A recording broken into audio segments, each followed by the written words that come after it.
Hey guys, it's Daryl. It's about 3:30 in the morning. I'm getting ready to go to the gym. I like to watch Cops in the morning. It reminds me of the life I used to live, and it makes me very grateful for my 13 years of sobriety. I want to talk today about painkillers being prescribed, um, legitimately taken as needed, and I want to tell you the truth about them. And I know this video is going to be, it's probably going to get like 5 views. It's probably going to get 4 thumbs down, and that's unfortunate. But this is the truth. Take it from a fucking addict. All right, I had 2 back surgeries. I used to, I've done a lot of things in my life. I worked with guys from Yale designing buildings, architects. I worked for, I was the youngest architect working at a firm in Waterbury. Building slowed down, and I think it was 88 or 89. We had a recession, and I started driving a truck for Hoboken Wood Floors, delivering hardwood flooring.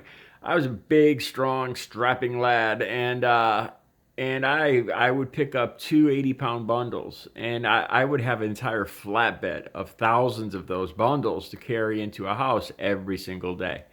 And I kicked ass. When I worked, I kicked fucking, I was the leader, and I would have guys working with me or under me, and I would get the job done. And it took its toll on my back. I started getting pain in my lower back, incredible pain, and they sent me back to work. They sent me to the company doctor. For this, I am still so pissed, and this is over 20 years later. That company doctor, I didn't know anything about back injury. A couple of the guys from the Hoboken Wood Floors had back surgeries, and I thought, they're fakers, they're pussies. Bah. And my back started hurting, and I go to the company doctor, and he says, it's just a back strain. I had severe pain down my left leg. Now I know that doctor knew that was no back strain. That was a disc, and they sent me back to work. And that day, I pulled off a 700 pound roll of not linoleum, they call it, but you know what I'm talking about, the floor roll, the roll up on the floor, and it ruptured my disc after the doctor sent me back, knowing that I had a herniated disc, and it ruptured the disc. The disc broke in half and moved against my nerves. I lost complete. My left foot was flopping around. I had no use of it. They had to bring me into surgery immediately. Severe damage to my discs for the doctor sending me back to work. I was the best driver. I had the best truck. And when I went to go back to work, no, we don't have anything for you. Well, could I work inside the building? Could I work in the office? Nope. I went from being the best driver, the most bringing all the money in. They could count on me to bring a full truck out and come back with a full pocket of money. And after I got hurt, they just threw me away, man. You know, so let's just say I had no qualms about getting an attorney at that point. But enough of that. So yeah, I got obviously the doctor prescribed painkillers, and a lot of them, because I wanted to die, man. The pain was hideous. And the worst thing was, it was every fucking second of every fucking hour of every fucking day. I could not stand up. I remember crawling on my hands and knees to the bathroom. All my food had to be made for me. I crawled. I laid on the living room floor. Uh, and then I had a second back operation because it was so much damage. So yeah, I took a lot of painkillers. Up till then, I was just a cocaine addict or crack addict. Um, Cocaine, Then I ended up getting cross addicted to the Oxycontins. I would sell the Oxycontins to buy crack. I would then be in so much pain I'd have to buy heroin for my pain. It was so ridiculous.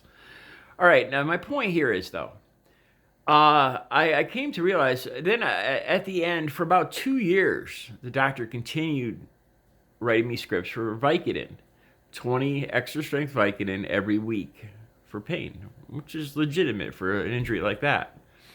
But I did not realize. At that point, I got re-educated. They sent me back to school to get updated on architecture, and I went back to work for an engineer. And as I'm working for this engineer again, I'm going to the bathroom. I got diarrhea. I can't sleep.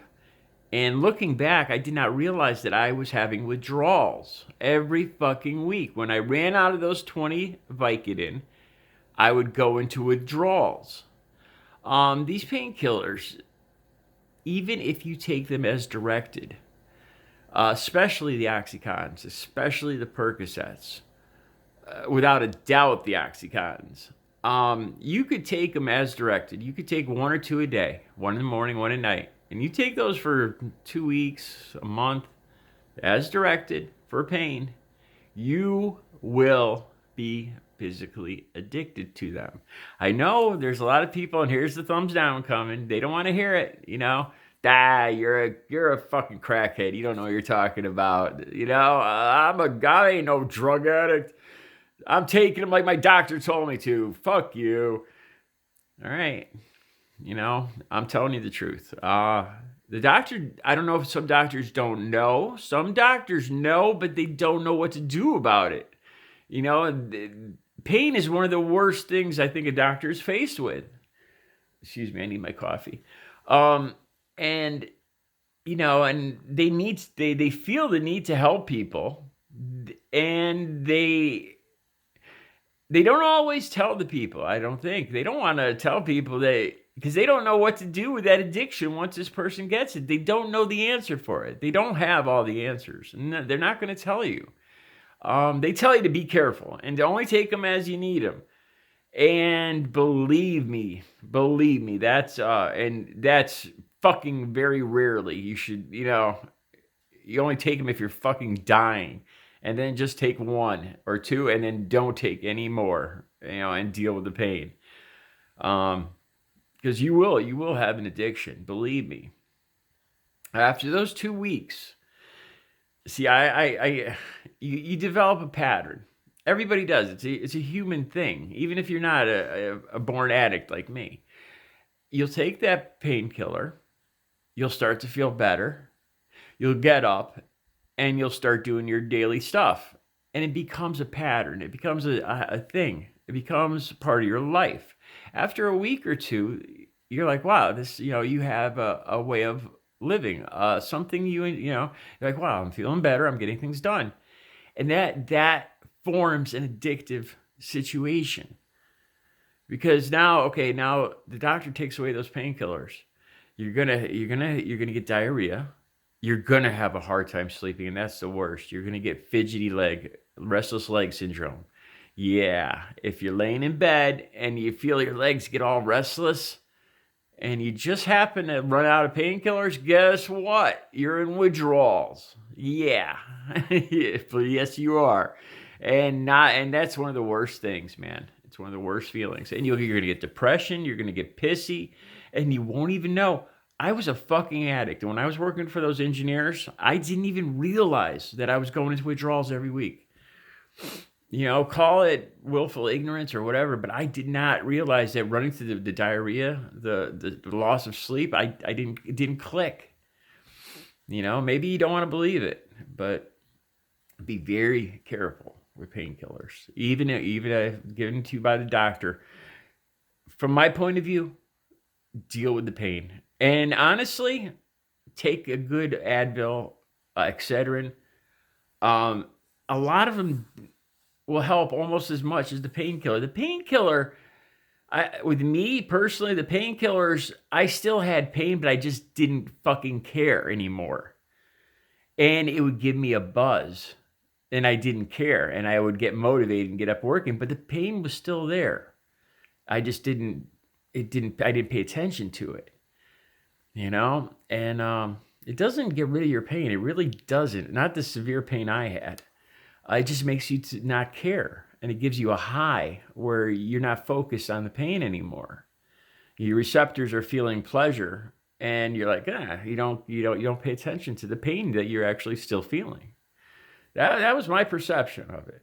That's how they worked with me. So, You guys get prescribed painkillers. I'm warning you. I'm telling you. Or ask your doctor. Ask him yourself. And if you've been on painkillers for a year or two, man, you better talk to somebody seriously, because you're addicted. I know you don't want to hear it, and I know you're probably not going to believe me, and you probably shut the video off about 2 minutes ago, but it's the truth, man. Trust me. All right. I hope everybody stays healthy out there. All right.